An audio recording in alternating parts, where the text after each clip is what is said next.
Le Male in Blue, 7 weeks later, have I changed my mind about it? I've seen some comments saying Le Male in Blue is basically identical to Le Male Parfum and that it's very similar to the original. But that's not all. I've also seen some say it's extremely close to Armani Code Parfum and even the OG Armani Code. And if that's not enough, I've also seen some saying that Le Male in Blue is very close to Prada Luna Rossa Carbon, the Eau de Parfum. So let's talk about what it is and what it's not and how I would rate Le Male in Blue now.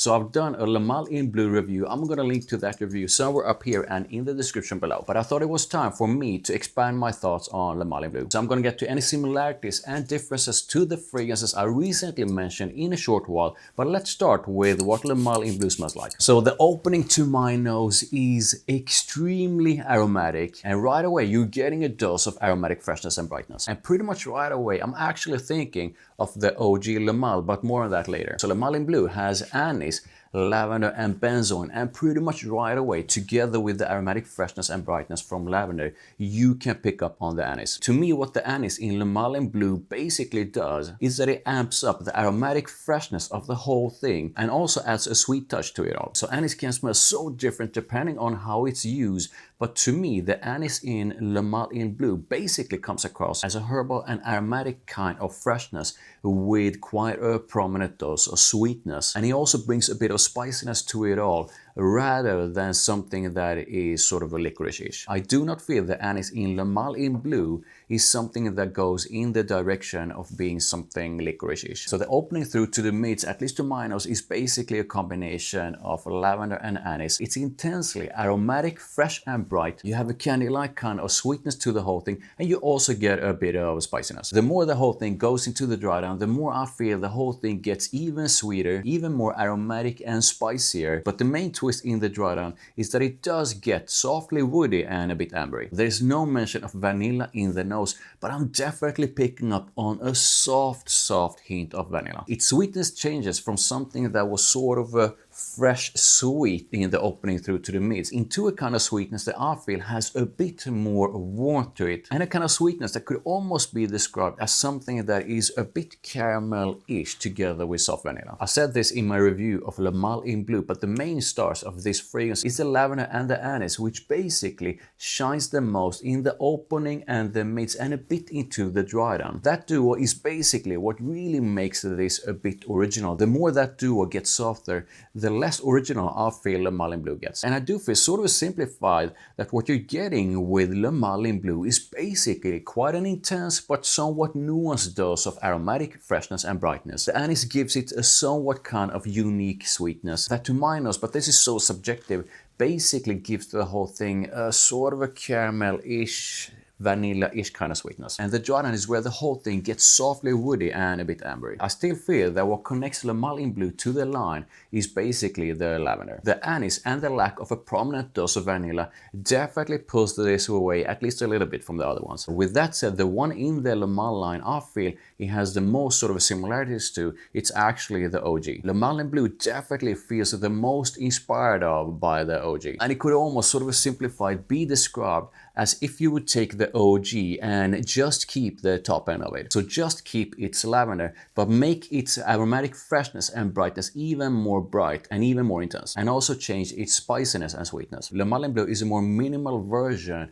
of Le Male, where they basically expanded on its aromatic freshness. I do feel the OG Le Male has more nuances and layers to it, but saying that these two are extremely similar is not correct, at least to my nose. And saying that Le Male in Blue is extremely similar or even like a dupe of Le Male Le Parfum is, at least to my nose, not correct. Yes, both have lavender, but Le Male in Blue doesn't have the same spicy warm kick of Le Male Le Parfum. It doesn't have the same intense dose of vanilla, and it definitely doesn't have the powderiness from iris. So quite different. And even when you compare the lavender, the aromatic freshness and brightness of Le Male in Blue is a lot more fresh, a lot brighter, and a lot more intense if you compare it to Le Male Le Parfum. So yeah, here's my take on these two.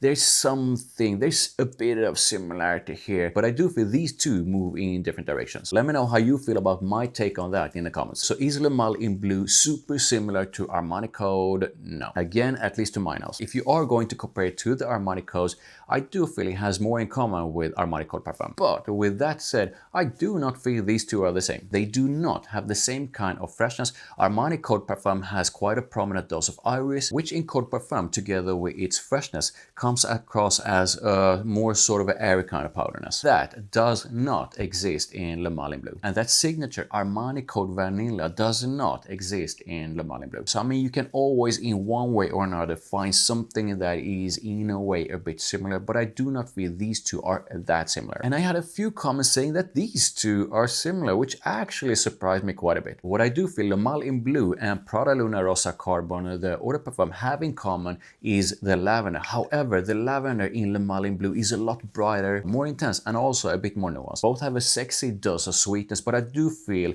the sweetness of both is quite different. And Luna Rossa Carbon Eau de Parfum moves in a more woody and definitely a more amber direction. So again, to my nose, I do not feel these two are that similar. When it comes to the vibe, I still feel this is something sexy and flirty. But with that said, I do feel its sexiness and its flirty side is slightly different compared to some of the other ones in the line. So here's an update when it comes to compliments and mass appeal. Having worn this quite a bit, it's definitely quite a compliment getter. Le Male in Blue is definitely quite a mass appealing kind of scent. However, when it comes to compliments, it seems like most of the times when I received a compliment for it, it's been like an hour or maximum 2 hours after I sprayed it on. So in my experience, when I received compliments for this, it's mostly been within like an hour or two after I sprayed it on. And I do feel it's probably because its aromatic freshness and brightness and the intensity of it and the aromatic sweetness it has is pretty much peak within that time frame. Having worn it a lot more, I still feel the performance is pretty good, and I definitely get quite a noticeable scent cloud for at least like a couple of hours. One thing that I keep getting different results from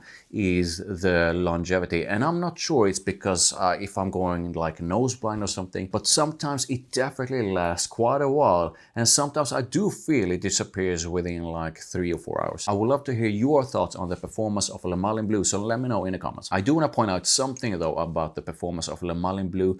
This is definitely not overly strong or beast mode. So how do I feel about Le Male in Blue now after having worn it for a lot longer? And do I think it's better than the OG Le Male and Le Male Parfum? I think what they were trying to do is simply to put out a different kind of version of Le Male. And I still feel that the twist of this is really nice. But I do not feel that the twist of Le Male in Blue makes it better than the original. I know some feel Le Male in Blue is a lot better than the OG, but I do think the OG Le Male smells even better than this. So I gave Le Male in Blue 8 out of 10 in my review, and I'm not gonna change that. I do feel this is an 8 out of 10. And I also still feel that it's not better than Le Male Parfum. So that was just a quick one. I had quite a few ask me how do I feel about Le Male in Blue now, and I also wanted to answer the different questions I had about any sort of similarities and differences between Le Male in Blue and all of these. So now I want to know how you feel about Jean Paul Gaultier Le Male in Blue. Do you feel it's a banger?